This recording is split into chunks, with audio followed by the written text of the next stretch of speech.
Good afternoon, Scott Baker, Tom Fox. Good to see you both today. You too. Indeed. All right, here we go. Thanks, everybody, joining us here on Lead Better. Time to talk about today's field note from Admired Leadership number 1730. The title is Overcoming the Challenges of a Rapidly Expanding Team. And it would be kind of fun if we start with the three of us and then all of a sudden 42 people join us and we're like, all right, let's have a discussion.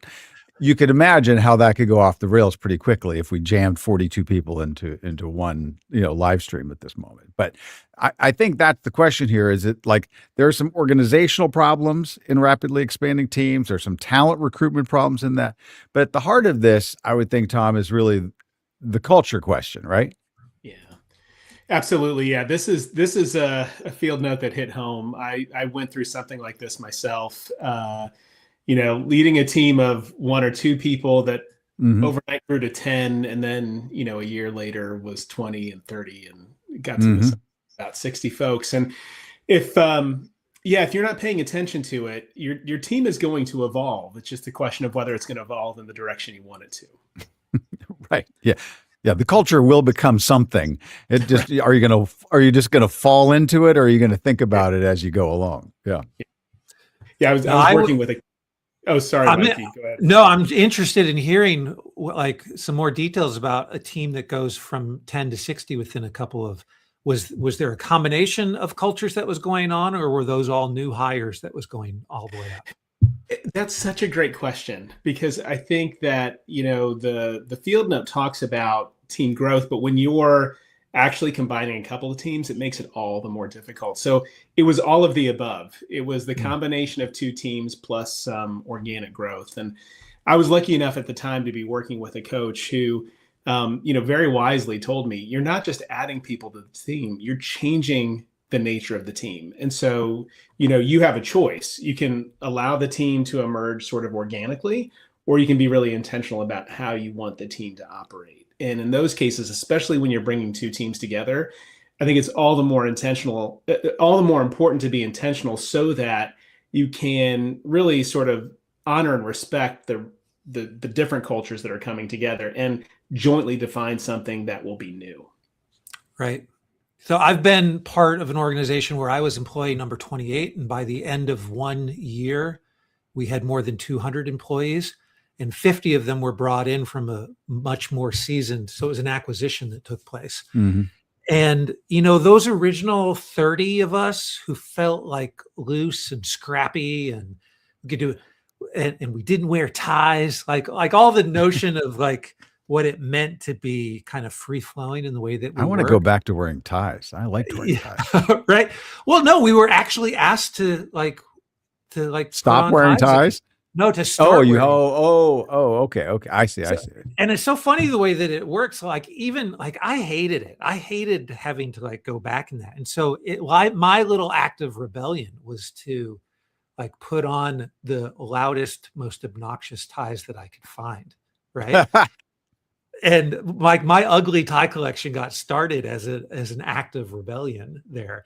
So how can I do this in such a way that people don't know that it's rebellious, but I'm actually saying to myself, I don't want to do this. Right. But all of that was based on because that's where we felt the culture is changing, but then the conversation was at such a shallow level. The only thing that we really had to talk about what was changing is that the basketball hoop came down, the ping pong table went away, and now we're wearing ties, right? And so culture should be much more than that, but we didn't have conversations at that level, right? Mm-hmm. And so we didn't have anyone in the building who really understood the kinds of expertise that you would have about changing culture, Tom. So go back, 15 years for me.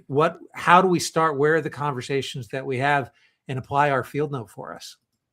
Yeah, it's such a great question, and there you can go a couple of different routes, but when I'm working with the team, so having been through it, there's much greater pleasure in coaching others through it because you don't have to sort of bear the scars of the actual change. And so, when I'm coaching people through that, you can either start with what is it that we're doing now is so successful, and how would you sort of label it? What would be sort of the headline? What would be the definition? And then what would be the behaviors? Alternatively, what you could do is say, think of the most successful team you've ever been a part of, that you've ever Mhm. witnessed, and what is it that they do at an observable level? And then create the headline, the definition, and the concrete behaviors. Or you can do a combination of the two, right? Maybe that the most successful team you've ever witnessed is one you've been a part of. And so you want to make that the sort of the core defining characteristics. But I think it is, Mikey, you said it well. It's the conversations. You need to include people in these conversations so that they can be a part of not just articulating what is so important, but that they can see, sort of their imprint on whatever it is that you ultimately define moving forward. And that's just the starting point. Getting the definitions right is the starting point. There's more work to follow. Right. So we've got Netflix culture deck that we gave as an example. One of the things that kind of stands out for me comes from a conversation that Reed Hastings had with Tim, podcaster Tim. I'm sorry, I'm blanking on his name. Tim Ferriss, where he introduced to the world this idea of farming for dissent, which is mentioned in the culture deck. But even before the culture deck was written, internally, they had talked all about farming with dissent. And the first time he kind of made it publicly was on the Tim Ferriss podcast. And then, so lots of people have been talking about farming for dissent, but that as like a concept and what they did and the behaviors around farming for dissent was something that they had talked all up and down in Netflix way before it actually showed up in their culture doc. And so if we're saying, write a culture doc, I don't necessarily want to pluck farming for dissent out of somebody else's culture doc and say, this is the culture doc that I'm writing because I really love what Netflix did. But if I haven't had those things bubble up from our own organization in the way that farming for dissent bubbled up, how do we identify? How do we actually practice those things? Where do we actually get them from? Mm-hmm. Well, I think it's ultimately, it's from your own experience around sort of what's worked and what's not. I love the farming for dissent because it's so evocative, right? You can literally, imagine someone, sort of like cultivating, this whole idea of getting alternative opinions. And that's great for Netflix, but you're right, Mikey, it may not be great for the next organization. And so that's why those conversations are so important. So you can use the sort of the language and the imagery and the metaphors that make sense for the people that you work with. I loved that the Netflix culture memo was included, as well as examples from Amazon and Toyota and Zappos. But you don't even have to look in the business world. You can go to the creative world as well. Disney Pixar Studios has their own set of behaviors. The band, the Foo Fighters, they actually have their own set of cultural norms as well. And you can always find it in athletics too, right? So this is a sort of a tool or technique that can work in any sort of setting. And even if you're sort of a maybe slightly resistant business leader, you think it's maybe a little too touchy-feely, I assure you it has been applied in so many different domains and really worked well and effectively every time, so long as you make it sort of unique and reflective of the people in your organization. Yeah. Well, one of the things that is interesting in the field note, and you kind of hit a couple of the key points, but there's we kind of go right to some businessy buzzwords about effective enculturation, right? So when you're bringing in all of this, you're rapidly growing. You guys gave great examples. In fact, that kind of led me to Admired Leadership. I was in an organization where I was employee number one, and pretty soon we had 300, and things were a little bit, shaky management-wise. And then I got recommended to get coached at Admired Leadership, and eventually they dragged me over here. But in this idea of saying it doesn't just happen, you have to codify the culture, right?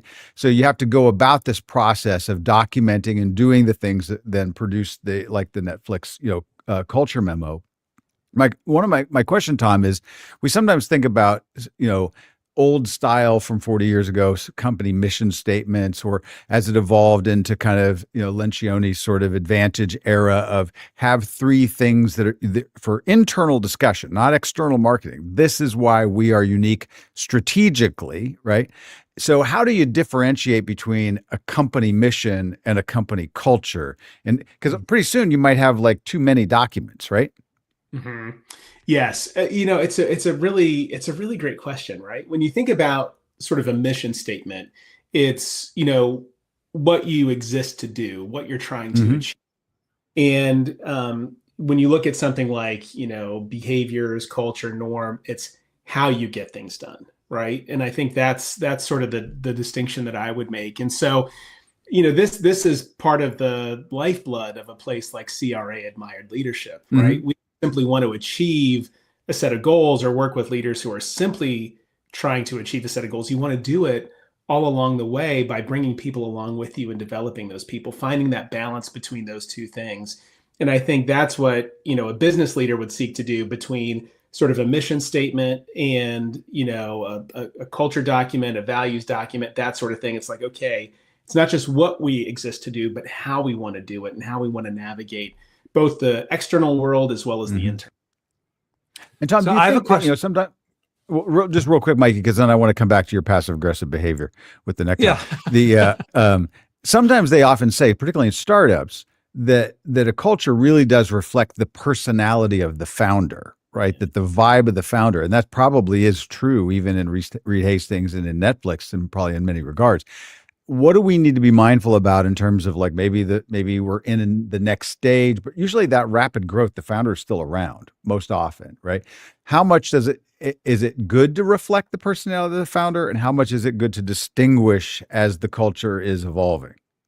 It's such a great question. And I don't know that there's a singular answer, but I do think it's important to raise that sort of issue. I believe, at least based on my experience, that finding a balance point between sort of that top-down sort of leader-led or founder-led set of behaviors, as well as sort of the bottom-up, and finding a place where you can sort of meet in the middle, that would ensure, I think, some consistency and longevity to the organization. I think not only being aware of it is important, but also recognizing the risk associated with it being exclusively defined by a leader. In that case, then you do run the risk of creating an environment where there's a bit of a cult of personality. And it's likely that you won't be built for the long term. I see this all the time, in startups or coaching startups where, there's a certain ethos that people bring, unstated, always implied, and then they hire people as they grow, and they get frustrated with the new folks who've come on board because they don't have the same sort of, energy and enthusiasm for the mission. And I oftentimes say to them, it's the difference between creating something and being hired to do something, right? You got to find the balance between those two things. Tom, when you were first talking about it, you mentioned three things: headline, and then something else, and then so like a headline, something that would fit on a bumper sticker, a more meaningful definition, so that you like farming for dissent would be the headline. Exactly. And then you would have a definition, and then you would have concrete behaviors. So what does it look like? What can we see? That's the point inside of the Netflix culture doc that I feel like is lacking. And so if we were going to be giving recommendations the way that Netflix even wrote theirs, is that nowhere in there do you have an example of like how farming for dissent might actually work on a day-to-day basis, how to practically do that. And, maybe Reed Hastings had all the reason in the world to like, let's leave this principle based and not get into behaviors. But, does it feel like it's too much of a company handbook if you write it too behaviorally? And is that maybe why he stayed away from it? What are our thoughts about, whether or not it could be more specific in the way that it was written? Yeah, it's a good question. I know Netflix, in terms of their sort of approach to managing the organization, tend to keep things at a higher level, right? You want to rely on people to use good judgment as opposed to sort of litigating exactly everything that you want that person to do. That being said, I think when it comes to sort of culture, you want to give folks some guardrails. Maybe it's not these are all of the behaviors, but these are examples of the sorts of behaviors that people would exhibit. I think having something along those lines is important, because someone could adopt what they think is that cultural norm, but do it in a way that's stylistically or observably the opposite of the intended effect, right? Like thinking of just something as simple as farming for dissent. I'm sure we've all worked with people who've done that extraordinarily well, and people who will say they're doing it, but it's not nearly as effective as the person who does it well. Right. That's where articulating the behaviors really matters. Exactly. It does. Well, I think one of the things that you could say is that these can take all kinds of forms. You could write it out like Netflix did. I think others have maintained that, like, if you say we're different than other places because of this and this and this, and if it's not even like a bubble up democratic thing, it's like the people that formed it have made this the thing.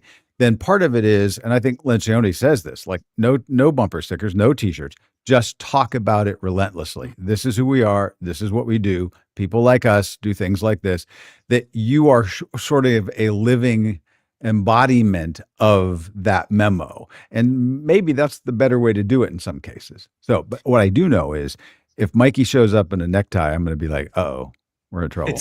It's definitely going to be an ugly one. Yeah, that's true. All right. Thank you both for your time today. I enjoyed the conversation. We'll talk again sometime this weekend, Scott. See you. All right. Bye now.